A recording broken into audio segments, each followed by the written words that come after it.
correct formula for calculating the distance, considering voltage drop, in a three-phase system is distance equals the circular mils of the conductor times 0.866 times the allowable voltage drop, divided by 2 times K times I. Given the values, the circular mils of the conductor are 26,240 circular mils using number 6 THHN copper.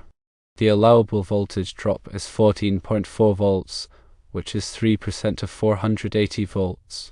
K equals 12.9 and I, which is the current, equals 45 amps.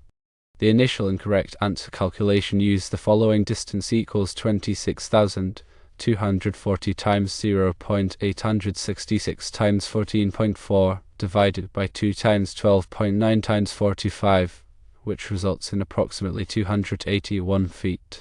The correct answer calculation is distance equals 26,240 times 0.866 times 14.4 divided by 2 times 12.9 times 45 times 1.732, and this results in approximately 376 feet.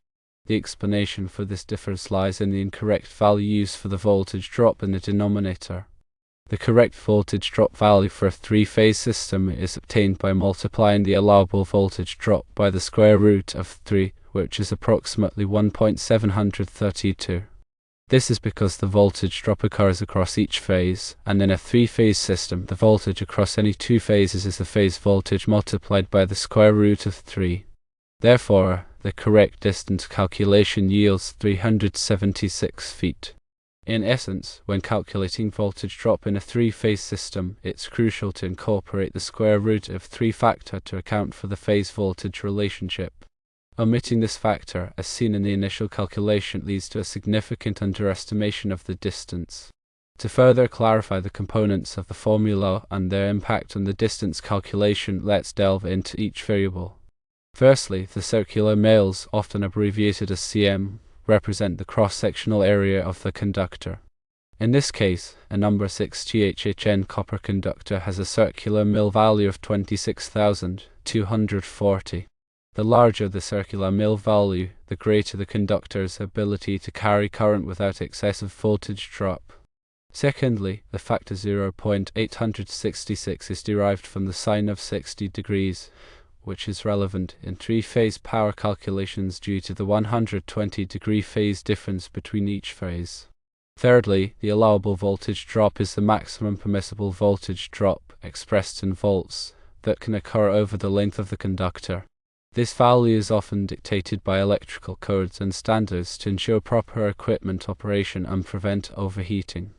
In this scenario, the allowable voltage drop is 14.4 volts, which represents 3% of the 480 volt system voltage.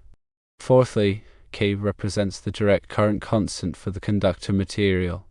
For copper, the value of K is typically around 12.9 ohm circular mils per foot. This constant reflects the resistance of the conductor material. Fifthly, I represents the current flowing through the conductor, measured in amps. In this instance, the current is 45 amps. The higher the current, the greater the voltage drop. Finally, the factor of 2 in the denominator accounts for the fact that the current flows in both directions along the conductor, from the source to the load and back. It is important to note that the formula assumes a balanced three-phase system, where the current is evenly distributed across all three phases. In unbalanced systems, more complex calculations may be required to accurately determine the voltage drop. Furthermore, this formula provides an approximation of the distance and does not account for other factors that can influence voltage drop, such as temperature variations, conductor bundling, and inductive reactance. For critical applications, it is recommended to use more sophisticated voltage drop calculation software or consult with a qualified electrical engineer. In summary, the correct calculation of distance in a three-phase system requires careful consideration of all the factors involved, including the circular mils of the conductor, the allowable voltage drop, the K factor, the current, and the square root of 3 factor. By accurately accounting for these variables, engineers and electricians can ensure the safe and efficient operation of electrical systems. Firstly, let's discuss the significance of the conductor size, represented by its circular mil area. The circular mil is a unit of area used to describe the cross-sectional area of a conductor. A larger circular mil area means a thicker conductor, which offers less resistance to current flow. This is crucial in minimizing voltage drop over long distances. A number 6 THHN copper conductor, with its 26,240 circular mils, provides a balance between current carrying capacity and cost effectiveness for many applications. However, depending on the load and the distance, a larger conductor may be necessary to maintain acceptable voltage drop levels. Secondly, the allowable voltage drop is a critical parameter that must be carefully considered in any electrical design. Excessive voltage drop can lead to several problems, including reduced equipment performance, overheating of conductors and equipment, and even safety hazards. Electrical codes and standards typically specify the maximum allowable voltage drop for different types of circuits. In this case, the allowable voltage drop is 3% of the 480 volt system voltage, which equates to 14.4 volts.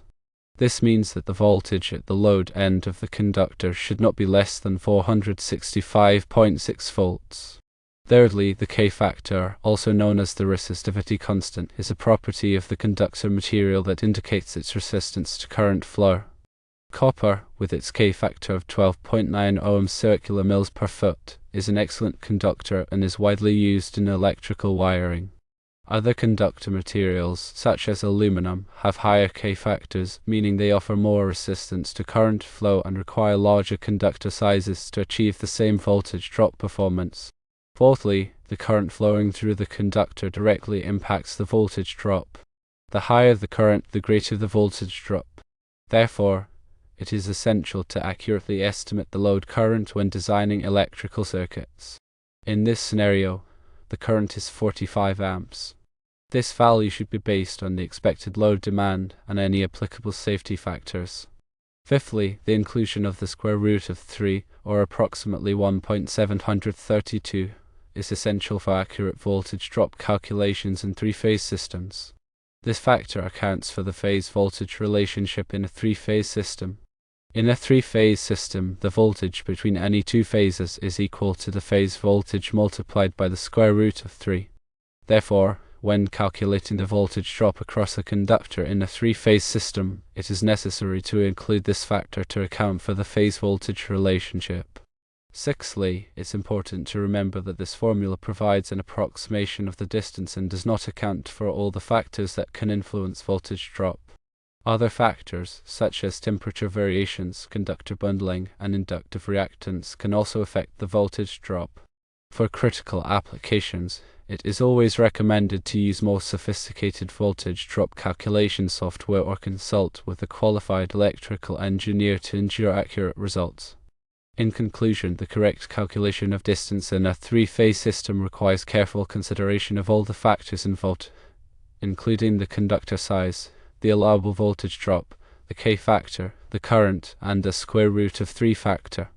By accurately accounting for these variables, engineers and electricians can ensure the safe and efficient operation of electrical systems and prevent problems associated with excessive voltage drop.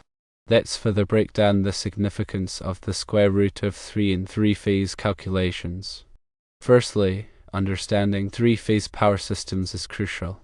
Three-phase power is a method of distributing alternating current electrical power. It's the most common method used by electrical grids worldwide to transmit power and is used to power large industrial motors and other heavy loads. Secondly, consider the phase relationship. In a balanced three-phase system, there are 3 alternating current waveforms, each offset by 120 electrical degrees. This phase difference is what gives three-phase power its advantages over single-phase power, such as more efficient power transfer and smoother motor operation. Thirdly, the line-to-line voltage. The voltage between any two phases in a three-phase system is called the line-to-line voltage. This voltage is higher than the voltage of each individual phase, which is called the phase voltage. The relationship between line-to-line voltage and phase voltage is defined by the square root of 3. Specifically, a line-to-line voltage is equal to the phase voltage multiplied by the square root of 3. Fourthly, why the square root of 3 matters in voltage drop. When calculating voltage drop in a three-phase system, you need to consider the line-to-line voltage. Since the line-to-line voltage is related to the phase voltage by the square root of 3, this factor must be included in the voltage drop calculation to obtain accurate results.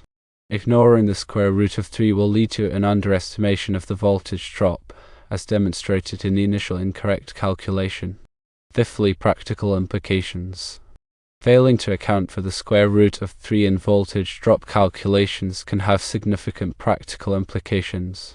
It can lead to undersized conductors, which can overheat and potentially cause fires.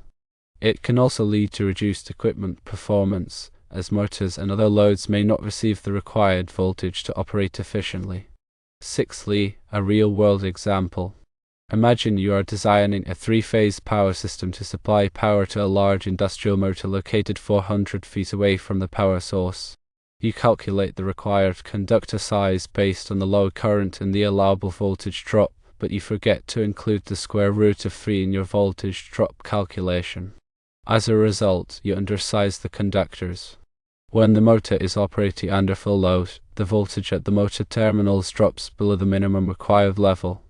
This causes the motor to overheat and eventually fail. In contrast, if you had included the square root of 3 in your voltage drop calculation, you would have selected larger conductors, which would have maintained the voltage at the motor terminals within the acceptable range and prevented the motor from failing. Seventhly, beyond voltage drop. The square root of 3 is also important in other three-phase calculations, such as power calculations and impedance calculations. Therefore, it is essential to have a solid understanding of three-phase power systems and the role of the square root of 3 in these calculations. Eighthly, in conclusion, the square root of 3 is not just some arbitrary number that appears in three-phase formulas. It is a fundamental constant that reflects the phase relationship in a three-phase system. Understanding its significance is crucial for accurate calculations and safe and efficient electrical design. Understanding the derivation of the 0.866 factor is useful as well. Firstly, it stems from trigonometry. The 0.866 factor is approximately equal to the sine of 60 degrees, or the square root of 3 divided by 2. It arises in three-phase calculations due to the 120-degree phase difference between each phase. Secondly, phase relationships in three-phase systems. In a balanced three-phase system, the three phases are offset by 120 degrees from each other. This means that the voltage and current waveforms in each phase reach their peak values at different times. The phase to neutral voltage is the voltage between any one of the three phases and the neutral point of the system. The phase-to-phase voltage is the voltage between any two of the three phases. Thirdly, the connection to the 0.866 factor. The relationship between the phase-to-phase voltage and the phase-to-neutral voltage is determined by trigonometry. Specifically, the phase-to-phase voltage is equal to the phase-to-neutral voltage multiplied by the square root of 3. The sine of 60 degrees comes into play when resolving the voltage vectors in a three-phase system. The phase-to-phase voltage can be represented as the vector sum of two phase-to-neutral voltages, each offset by 120 degrees. When you perform the vector addition, you find that the magnitude of the resulting vector is equal to the phase-to-neutral voltage multiplied by the square root of 3, which is approximately 1.732. Dividing this result by 2 to align with certain voltage drop formulas yields the 0.866 factor. Fourthly, how the 0.866 factor is used. The 0.866 factor is used in various three-phase calculations, including voltage drop calculations, power calculations, and impedance calculations. It is particularly important when dealing with delta-connected loads, where the line voltage is equal to the phase voltage. In these cases, the 0.866 factor is used to convert between line quantities and phase quantities. Fifthly, an alternative perspective. The 0.866 factor can also be seen as a scaling factor that accounts for the fact that the voltage drop in a three-phase system is distributed across all three phases. When you calculate the voltage drop in one phase, you need to multiply it by 0.866 to get the effective voltage drop across the entire system. Sixthly, why is it important? Understanding the origin of the 0.866 factor is important because it helps you to understand the underlying principles of three-phase power systems. It also helps you to apply the correct formulas and calculations in different situations. Seventhly, in conclusion, the 0.866 factor is not just some arbitrary number that appears in three-phase formulas. It is a fundamental constant that reflects the phase relationships in a three-phase system. Understanding its origin is crucial for accurate calculations and safe and efficient electrical design.